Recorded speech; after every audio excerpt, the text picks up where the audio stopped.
Subscribe करें ideal progressive school के YouTube channel को और वीडियो अच्छी लगे तो लाइक और शेयर करें और बेल आइकन को दबाना ना भूलें ताकि इस चैनल पर अपलोड होने वाले सारे वीडियो सबसे पहले आपके पास पहुंच सके। अध्याय 7 देख रहे हैं, मुद्रण संस्कृति और आधुनिक दुनिया। मुद्रण संस्कृति और आधुनिक दुनिया के बारे में देखेंगे। सबसे पहले ये मुद्रण होता क्या है, इस शब्द का अर्थ क्या होता है और इसकी संस्कृति का मतलब ये है कि प्रिंटिंग जब आप किसी कागज पे या किसी कपड़े पे या किसी भी वस्तु पे कोई चीज उकेरते हैं, बनाते हैं, तरीका किसी पे छापने का, जैसे आज हम किताबों को देखते हैं, न्यूज़पेपर को देखते हैं, तो उनका मुद्रण होता है। ये मुद्रण संस्कृति कहाँ से शुरू हुई, कैसे आई, इसको हम इसी को हम मुद्रण कह रहे हैं। तो सबसे पहले जैसे मैंने कहा, किताबें हो गई, पत्र पत्रिकाएं, अखबार, तस्वीर हो गई, या आपके सरकारी सूचनाएं हो गई, कैलेंडर, डायरी, विज्ञापन हुआ, सिनेमा के पोस्टर हुए, ये सारी जो चीजें हैं ये कहीं ना कहीं से मुद्रित होती हैं, या ये कहें कि ये इसका मुद्रण होता है, ये छपती हैं। तब ये छपाई जो बड़ी सुंदर तरीके से, या कहें आजकल डिजिटल छपाई होती है, ये छपाई आज जिस लेवल पे पहुंची है वो पहले कैसे थी? क्या इस छपाई के पहले भी कोई दुनिया थी, या अगर थी तो छपाई के पहले क्या लोग करते थे और आज उसका प्रारूप कैसे बना? तो हर एक जगह को हम देखेंगे, यूरोप को भी देखेंगे, हिंदुस्तान को भी देखेंगे, खासतौर पे पूर्वी एशिया से शुरुआत जो होती है मुद्रण की, या मुद्रित वस्तुओं की, मुद्रित डिस्टिंग्विश और डॉक्यूमेंट की, इसका प्रभाव अब मुद्रण केवल प्रिंटिंग नहीं होता है। देखिए आप ये प्रिंटेड किताब है, इसको आप पढ़ के क्या कर रहे हैं? आप एग्जाम देते हैं और जानकारी लेते हैं। पहले तो आपको ये पढ़ के जानकारी मिल रही है, तो अगर इसका मुद्रण नहीं होता तो आप कैसे जानते हैं? आपके टीचर आपको कैसे पढ़ाते? वो अपने दिमाग से, अपने जबान से पढ़ाते आपको, और आप दिमाग से सोचते और उसके बाद उसको लिख लेते कहीं। तो यहाँ पर बात हो रही है कि सामाजिक परिवेश में कैसा परिवर्तन आया, मुद्रण किस तरीके से बदली। तो ये एक चित्र है, थोड़ा सा धुंधला है, लेकिन इसको समझिए कि प्रिंट के आने से पहले ये पुस्तक निर्माण, अखलाक नसीरी, ये 1595 1595 का चित्र है। ये तो एक बड़ा शाही वर्कशॉप भारत में छपाई आने से काफी पहले यहाँ पर काम हो रहा था, जिसमें पाठ बोल कर दिखाया जाता था, फिर उसमें बाकायदा तस्वीर बनाई जाती थी। और किसी भी पुस्तक निर्माण में जिस समय की हम बात कर रहे हैं, जब हम ये पढ़ेंगे, जानेंगे कि हाथों से लिखा जाता था। चित्रकारी अगर हाथों से लिखा गया है तो चित्रकारी का बड़ा महत्व बन जाता था।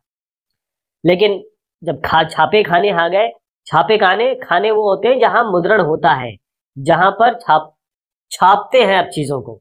और छापने का मतलब ये होता है कि एक से ज्यादा प्रति निकालना।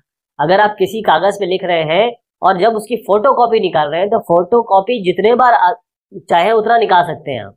तो एक साथ बहुत सारे, जैसे न्यूज़पेपर है, एक साथ हजारों न्यूज़पेपर छपते हैं, इसी को हम छापाखाना कहते हैं।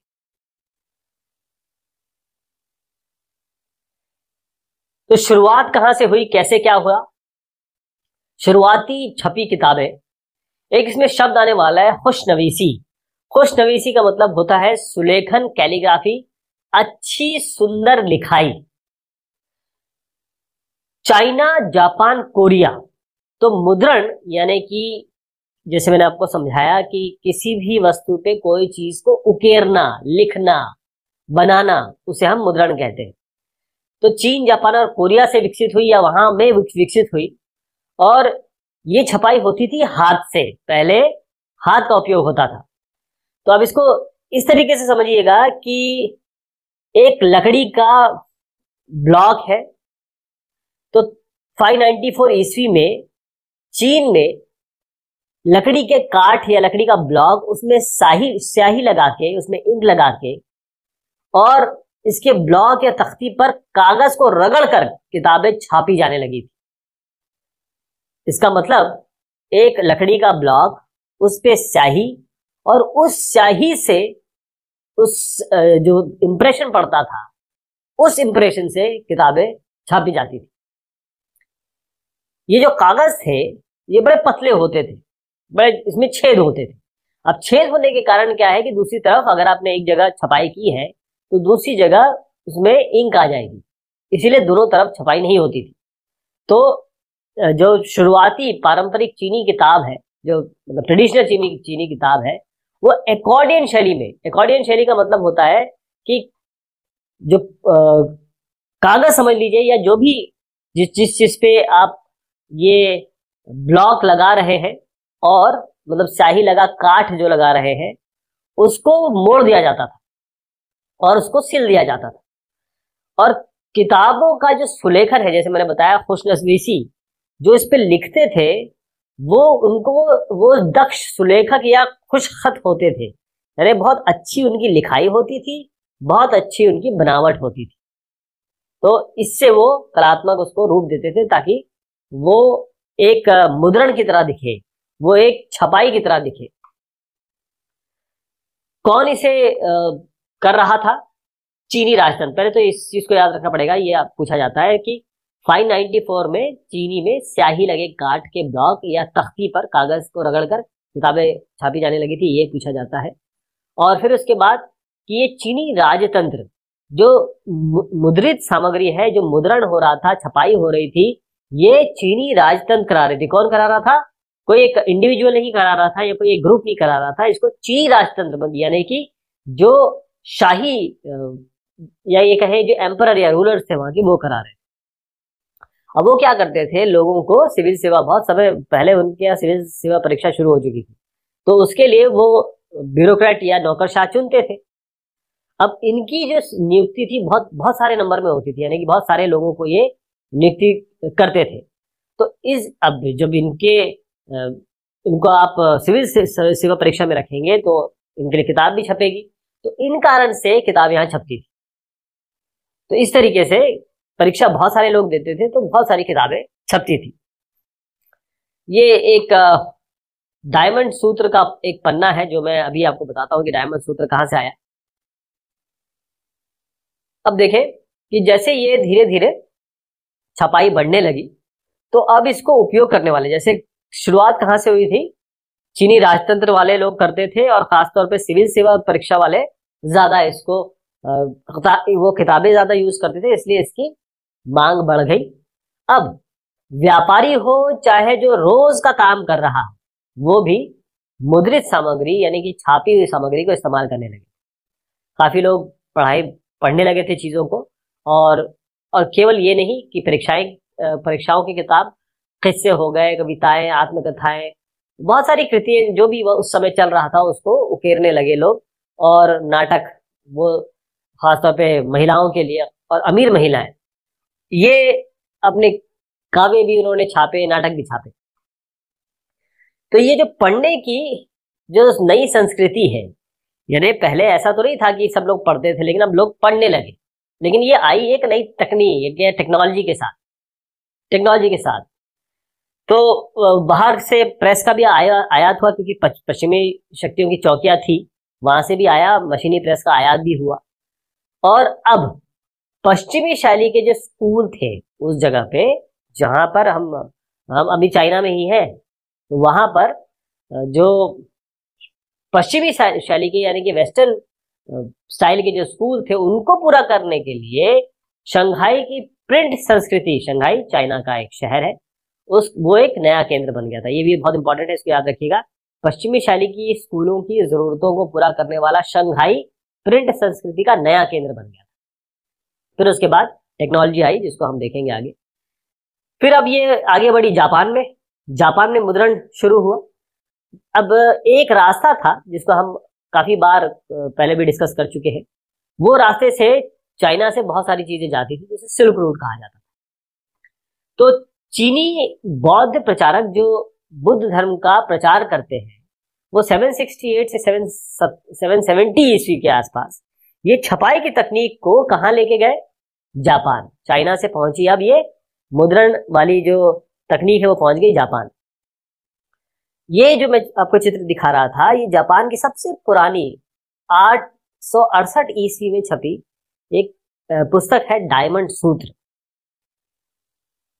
इसमें पाठ के साथ साथ काठ पर खुदे चित्र हैं, यानी बाकायदा हाथों से भी इसमें बनाया गया है। तस्वीरें कपड़ों पर, ताश के पत्तों पर, कागज के नोटों पर बनाई जाती थी। और यहाँ पर भी गद्य पद्य यानी कि कविताएं भी और कहानियां भी ये अवेलेबल हो गई जापान में जब मुद्रण पहुंचा।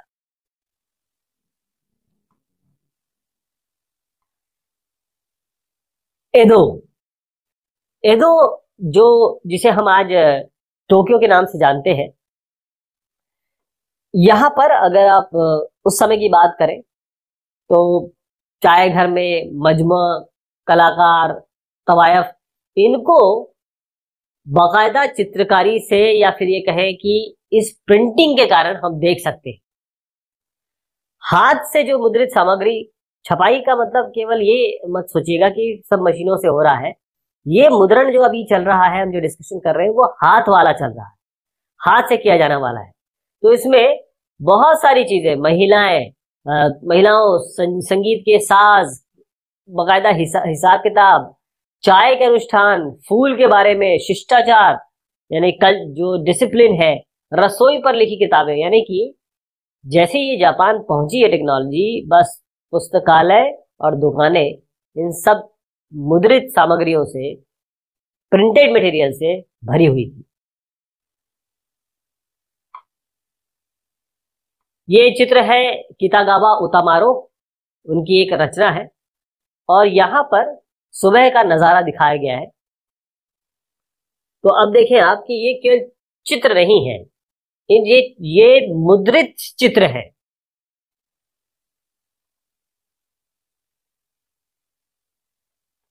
तो चाइना से शुरुआत हुई, पहुंच गई जापान, जापान से अब यूरोप में मुद्रण का आना, यूरोप में छपाई का, प्रिंटिंग का आना। तो जैसे मैंने आपको बताया कि जो सिल्क रूट, अभी मैंने जो डिस्कशन किया था कि चीन से बहुत सालों से, सदियों से जो सिल्क रूट है, जिसे हम रेशम मार्ग कहते हैं, वहां से रेशम जाता था, मसाले जाते थे। आपने देखा था बीच में हमने पॉटरी के बारे में भी बात की थी। यही रास्ता बिल्कुल चीनी कागज के लिए भी यही रास्ता अपनाया गया, मतलब यहां से ही होकर गया। अब कागज में जो कातिब थे या मुंशी थे, कातिब मुंशी ये समझ लीजिए कि जो अपना हिसाब किताब ब्यौरा लिखते थे, तो उनकी जो पांडुलिपियां हैं, पांडुलिपियां आप ये कहें मैन्यूस्क्रिप्ट, उसके उत्पादन को ये इसने मुमकिन बनाया। तो फिर ये हुआ कि 1295 में मार्को पोलो साहब है, इन्होंने, ये बड़े खोजी यात्री थे, इन्होंने क्या किया, इसको लिया और वापिस लेके आए इटली। चीन में क्या होता था, चीन के पास वुड ब्लॉक यानी लकड़ी की तख्ती, काठ की तख्ती, इसकी तकनीक थी। मार्को पोलो साहब ये ज्ञान लेके लौट गए, कहां आए, इटली। फिर क्या था, अब ये टेक्नोलॉजी तो ले आए, उसके बाद ये इटली से जो शुरू हुई किताबों का छपना वहां से, उसके बाद पूरे यूरोप में फैल गया। अब कई चीजें ऐसी थी, जैसे मुद्रित किताबों में सस्ती अश्लील मानने वाले कुलीन वर्ग और भिक्षु संघों के लिए छपी किताबों के विलासी संस्करण अभी भी बेशकीमती वेलम या चर्म पत्र पर ही छपते थे। जो भी, इसका अर्थ केवल इतना समझिएगा, वेलम मतलब चर्म पत्र या जानवरों के चमड़े पर बनी लेखन की सतह, यानी जो कागज जिसके हमने बारे में बात की अभी कि चाइना में ऐसा होता था कि इस पे हम छापते थे, लेकिन जो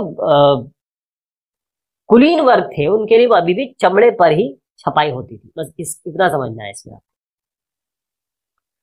अब किताबों की मांग बढ़ गई, पुस्तकों के मेले लगने लगे, और क्योंकि मांग ज्यादा बढ़ गई तो हाथ से लिखने वाला जो हस्तलिखित पांडुलिपि है, उसके भी नए नए तरीके सोचे गए। केवल अब अमीर लोगों के पास अच्छे लिखने वाले या कातिब नहीं पाए जाते, बल्कि जो किताबें बेच रहे हैं, जिन्हें हम पुस्तक विक्रेता कहते हैं, वो भी जो अच्छे लिखने वाले हैं, अच्छे लिखाई वाले हैं, उनको काम पे रखते थे। लेकिन अब हाथ से केवल लिख के या हाथों से लिखी हुई जो मैन्युस्क्रिप्ट्स हैं या पांडुलिपियां हैं, इतनी ज्यादा मांग बढ़ रही है किताबों की, हाथ से तो आप नहीं कर सकते।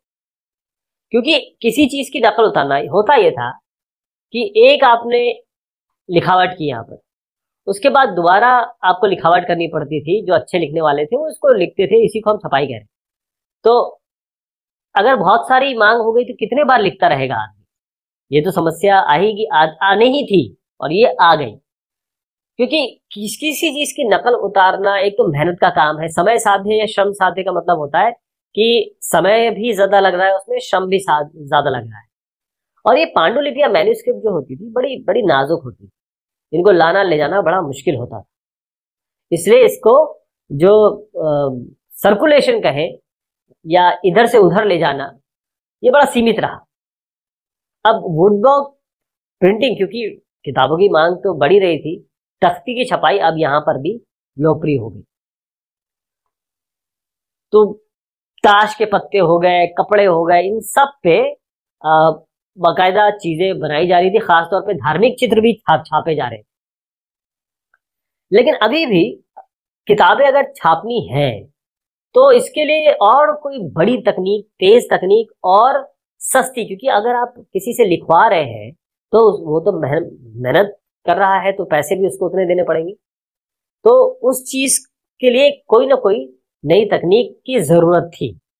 तो ये जो तकनीक लाए, ये बड़ा इम्पोर्टेंट नाम मैं ले रहा हूं, ये आपको याद रखना है कि 1430 के दशक में स्ट्रासबर्ग के योहान गुटेनबर्ग, इन्होंने ये करके दिखाया। ऐसे तकनीक का आविष्कार किया जिससे फिर सब चीजें चेंज हो गई। तो गुटेनबर्ग, जिनका हमने अभी नाम लिया, याद रखना आपको, इनका नाम भी याद रखना, ये 1430 भी याद रखना। तो गुटेनबर्ग और उनका जो प्रिंटिंग प्रेस था, इनके जो पिताजी थे वो व्यापारी थे, बड़ा इनका खेती की एक बड़ी रियासत थी। अब ये क्या करते थे, इन्होंने ये देखा था बचपन से कि तेल और जैतून पेरने की मशीन यानी कि प्रेस, ये देखते आए थे।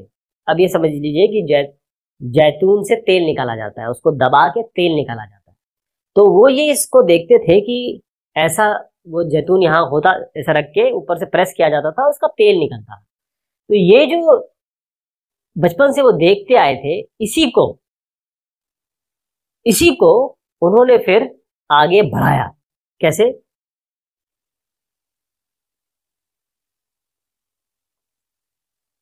उनका जो ज्ञान और अनुभव था, जैतून प्रेस, वो प्रेस अलग था, वहां पर कोई छपाई रंगाई नहीं हो रही थी, वहां तो तेल निकाला जा रहा था, जो उन्होंने बचपन में देखा। लेकिन उसी से उनको प्रिंटिंग प्रेस का मॉडल, या कहे कि एक तरीके से समझ में आया कि हाँ, इस तरीके से भी हम सांचे का उपयोग कर सकते हैं और उसमें अक्षर अगर हो तो हम उसको किसी चीज पे गढ़ सकते हैं, उस पे इंप्रेशन दे सकते हैं। 1448 में गुटेनबर्ग साहब ने ये यंत्र बना लिया। इसको ये भी याद रखना आपको, 1448 में गुटेनबर्ग साहब ने ये यंत्र बना लिया। और जो पहली किताब इन्होंने छापी, ये साहब है योहान गुटेनबर्ग, वो थी बाइबल होली बुक होती है क्रिश्चियंस की। और 180 प्रतियां, ये 180 प्रतियां या फिर कॉपीज बनाने में उनको लग गए 3 साल। उस समय के लिए काफी तेज बना दी थी उन्होंने।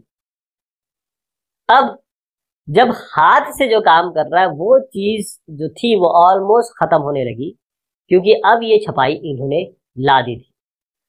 पहले तो जो चीज छप रही थी, जो इनके बनाए हुए यंत्र से छप रही थी, वो तो वैसी थी जैसे हाथ से लिखी हुई, उसी तरीके से दिख रही थी। क्योंकि जो हाथ से लिखा जाता है उसी चीज को वो उकेर रहे थे, उसी चीज का ये कहे सांचा बना रहे थे। और जो हाशिया है यानी बाउंड्री, मान लीजिए ये जो है बाउंड्री है, इस स्क्रीन को आप देखें तो ये जो बाउंड्री है उसको हाशिया कहते हैं। तो पहले तो फूल पत्तियों की डिजाइन बना जाती थी और चित्रों को ये पेंट करते थे। जो अमीर लोग थे उनके लिए जो किताबें बनाई जाती थी या उनके के लिए जो पन्ने छपते थे, वहां पर बेल बूटों के लिए बेल बूट यानी कि सुंदर कलाकारी के लिए, ये समझ लीजिए, बस इतना ही इसमें जरूरी है। और अगर खरीदार है, वो अपना पेंटर अगर खुद है उसके पास, तो वो उसको सुधार सकता था, लेकिन बेल बूट की का वो खाका बना के दे देते। उसके बाद 2 साल में, मतलब करीब 2 साल के दरमियान 200 साल 100 साल यानी कि 1450 में इन्होंने किया। यहाँ हमने जो नंबर देखा 1448 में उन्होंने ये बना लिया था। फिर 1450 के बाद 100 साल यानी कि 1550 में अब ये पूरे यूरोप में ये छापे खाने ये वाले लग गए थे जो योहान गुटेनबर्ग ने बनाया। उसके बाद धीरे धीरे चीजें बढ़ने लगी, पुस्तकों का उत्पादन होने लगा। और 15वीं सदी के जो दूसरा हिस्सा था, यानी कि हम इसी की बात कर रहे हैं, यहाँ पर यूरोप के बाजार में 2 करोड़ मुद्रित किताबें आई और ये 16वीं शताब्दी में 10 गुना हो गई, 2 करोड़ से 20 करोड़ हो गई। तो यही जो अब इसको आप बस ये शब्द से कह सकते हैं कि जब भी कोई चीज बहुत मल्टीफोल्ड बढ़ती है, बहुत तेजी से बढ़ती है, या एकदम उसमें एक 90 डिग्री टर्न आ जाता है, 180 डिग्री शिफ्ट आ जाता है, तो उसे हम क्रांति कहते हैं। तो यहाँ पर इसको हम मुद्रण क्रांति कहेंगे, यानी कि प्रिंटिंग या प्रेस रेवोल्यूशन कह सकते हैं। ये बड़ा एक सिंपल सा उनका वो था। जैसे मैंने बताया था कि यहाँ पर अगर बीच में अगर जैतून रख दिया जाए और इसको ये प्रेस करें तो यहाँ से तेल निकल आएगा। यही चीज इन्होंने इस्तेमाल की। ये इनका फ्रेम था, यहाँ स्क्रू है, इस पे हैंडल से ये घुमाते थे और ये दबता था। और जैसे ही ये दबता था तो नीचे जो भी आकार है, जो भी आपने कागज रखा है, पत्ता रखा है या कोई स्किन रखी है, उस पे जो यहाँ पर आपने उकेरा हुआ है या कहें कि जो अक्षर मैंने बताया वो उस पे छप जाते थे। तो ये तरीका इन्होंने अपनाया, इसको घुमाते थे और इस तरीके से चीजें छपती थी। एक शब्द इसमें आया है, उसको बताता चलूं आपको। शब्द है प्लाटेन। प्लाटेन यहाँ पर आया है जब ये गुटेनबर्ग प्रिंटिंग प्रेस के बारे में यहाँ पर जानकारी दी गई है। तो लेटर प्रेस छपाई में प्लाटेन एक बोर्ड होता है जो आप यहाँ देख रहे हैं। ये बोर्ड, मेन चीज यही है, मैंने जिसको बताया कि दबा के, जिससे पहले जैतून से तेल निकाला करते थे, अब इसको दबा के यहाँ पर छपाई की जाती है। तो यहाँ पर कागज के पीछे दबाकर टाइप की छाप ली जाती है। और पहले ये बोर्ड काठ का होता था, लकड़ी का होता था, बाद में इसका मेटल का हो गया, इस्पात का बन गया। ये कुछ और चित्र है यहाँ पर। यूरोप की पहली छपी किताब है और ये जैसे मैंने बताया कि पहली जो छपी किताब थी उनकी वो बाइबल थी। तो ये गुटेनबर्ग की बाइबल के कुछ पन्ने यहाँ पर दिखाए गए हैं। और एक और चित्र है यहाँ पर, एक मुद्रक की वर्कशॉप। कहने का मतलब इस एक पूरा वर्कशॉप यहाँ पर दिखाया गया है जिसमें एक कंपोजिटर है जो कंपोज करता है चीजों को। यहाँ गैलीज तैयार की जा रही है। गैली का मतलब होता है धातुई फ्रेम, जिसके टाइप बिछाकर इबारत बनाई जाती है, यानी कि जो ऊपर की तरफ होगा और जिसको दबा के नीचे उसकी प्रिंटिंग ली जाएगी। और फिर उसके बाद और भी यहाँ पर लोग, जब छपाई हो जाएगी तो एक साहब यहाँ बैठे हुए जो प्रूफ रीडर है कि चीजें सही लिखी गई हैं कि नहीं लिखी गई हैं, या फिर प्रिंटिंग सही हुई है कि नहीं हुई है। ये सब एक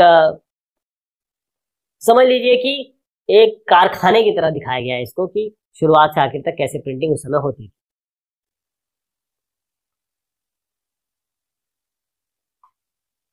अब मुद्रण क्रांति और उसका असर, तो इसको हम अगले डिस्कशन में लेंगे। तब तक के लिए शुक्रिया, मेहरबानी आप सभी की।